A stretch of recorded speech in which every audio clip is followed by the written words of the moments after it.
ಸ್ನೇಹಿತರೆ ನಮಸ್ಕಾರ. ಇಬ್ಬನಿ ನ್ಯೂಸ್ಗೆ ಸ್ವಾಗತ. ಸಂಪಾಯ್ತಲೆ ಪರಾಕು, ಇದು ಸುಪ್ರಸಿದ್ಧ ಮೈಲಾರಲಿಂಗೇಶ್ವರ ಕಾರಣಿಕದ ಭವಿಷ್ಯವಾಣಿ. ವಿಜಯನಗರ ಜಿಲ್ಲೆಯ ಹಡಗಲಿ ತಾಲೂಕಿನ ಧರ್ಮಕ್ಷೇತ್ರ ಮೈಲಾರ ಜಾತ್ರೆಯ ಪ್ರಯುಕ್ತ ಇವತ್ತಿನ ಬಹುನಿರೀಕ್ಷೆಯ ದೈವವಾಣಿ ಎಂದೇ ಭಾವಿಸಲಾಗುವ ಗೊರವಪ್ಪನ ಮಾತು ಹೊರಬಿದ್ದಿದೆ.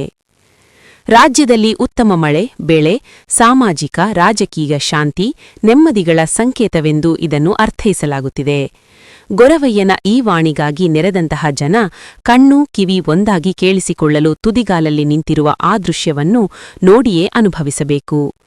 ಲಕ್ಷ ಜನಕ್ಕೆ ವಿಜಯನಗರ ಜಿಲ್ಲಾಡಳಿತ ಮತ್ತು ಹೂವಿನ ಹಡಗಲಿಯ ವಿವಿಧ ಇಲಾಖೆಯ ಆಡಳಿತದ ವಿವಿಧ ಇಲಾಖೆಗಳಾದ ಪೊಲೀಸ್ ಇಲಾಖೆ, ಜೆಸ್ಕಾಂ, ಆರೋಗ್ಯ ಇಲಾಖೆಯ ಅಧಿಕಾರಿಗಳು ಬಂದಂತಹ ಜನಕ್ಕೆ ಅತ್ಯುತ್ತಮ ಅನುಕೂಲ ಕಲ್ಪಿಸಿದ್ದರು. ಡಿಎಚ್ಒ ಶಂಕರನಾಯಕ್ ಇಬ್ಬನಿ ನ್ಯೂಸೊಂದಿಗೆ ತಮ್ಮ ಅಭಿಪ್ರಾಯ ಹಂಚಿಕೊಂಡಿದ್ದಾರೆ. ಸದ್ದಲೆ ಪರಾಕು ಎಂಬ ಧ್ವನಿದೇ ರಾಜ್ಯದ ವಿವಿಧೆಡೆಗಳಿಂದ ಬಂದಂತಹ ಜನಸಮೂಹ ಗೊರವಯ್ಯನ ದೈವವಾಣಿಯನ್ನು ತಮ್ಮ ಬಂಧುಗಳಿಗೆ, ಸ್ನೇಹಿತರಿಗೆ ಫೋನ್ಗಳಲ್ಲಿ ಹಂಚಿಕೊಂಡು ಸಂಭ್ರಮಿಸುವ ದೃಶ್ಯಗಳು ಸಾಮಾನ್ಯವಾಗಿದ್ದವು. ಜಿಲ್ಲಾಧಿಕಾರಿ ಕವಿತಾ ಎಸ್ ಮನ್ನಿಕೇರಿ, ಹಡಗಲಿಯ ಶಾಸಕರಾದ ಕೃಷ್ಣನಾಯಕ ಹಾಗೂ ಅನೇಕ ಮುಖಂಡರುಗಳು ಕಾರಣಿಕಕ್ಕೆ ಸಾಕ್ಷಿಯಾಗಿದ್ದರು. ವರವಿ ಯಮನೂರ ಸಾಬು ಹಡಗಲಿ, ಸಹಕಾರ ಅರುಣಿ ಬಸವರಾಜ ನಂದಿಹಳ್ಳಿ.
ಅದಕ್ಕೆ ಡಿಗ್ರಿ ಹೇಳಕ್ ಹಚ್ಚಿನಿ.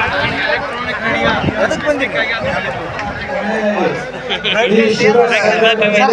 ನಾವು ಯಾವ ನಿಲ್ಲುವವರೆಗೂ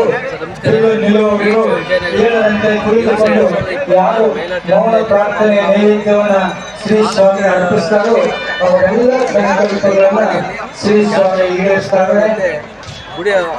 ಆವರಣದಲ್ಲಿ ಒಂದು ಇದು ಮಾಡಿ ಶತಶತಮಾನಗಳಿಂದ ಮಾಡಿದ್ದೀವಿ ಕೋಟಿ ಕೋಟಿ ಸರ್ ಟೋಟಲ್ ಆಗಿ ನಿಮ್ಮ ಸಿಬ್ಬಂದಿ ವರ್ಗ ನಿಯೋಜನೆ ಮಾಡಿದಿರಿ. ವರ್ಷದ ಭವಿಷ್ಯದ ನುಡಿಯನ್ನ ಆಲಿಸಲು ಆಗಮಿಸಿದ್ದೇವೆ. ಇರ್ತಕ್ಕಂಥದ್ದು ನಮ್ಮಲ್ಲಿ ಬಂಧು ಮಿತ್ರರ ಸಂಭಾಷಣೆ ಡ್ರೈವರ್ಸು ಫ್ಲೋರ್ನೇಷನ್ ಹರಟೆಯನ್ನ ಬಿಟ್ಟು ಎಲ್ಲಾ ಸಿಬ್ಬಂದಿ ನಾವೆಲ್ಲರೂ 300 ಜನ ನಾವು ಇಲ್ಲಿ ಶ್ರದ್ಧಾ ಮಾಡಿದ್ದೀವಿ. ಭಕ್ತಿಯಿಂದ ಕುಳಿತುಕೊಂಡು ಇಲ್ಲಿವರೆಗೆ ನಾವು ಮೊದಲನೇ ದಿನ 2200 ಜನ ನಾವು training ಮಾಡಿದ್ದೀವಿ.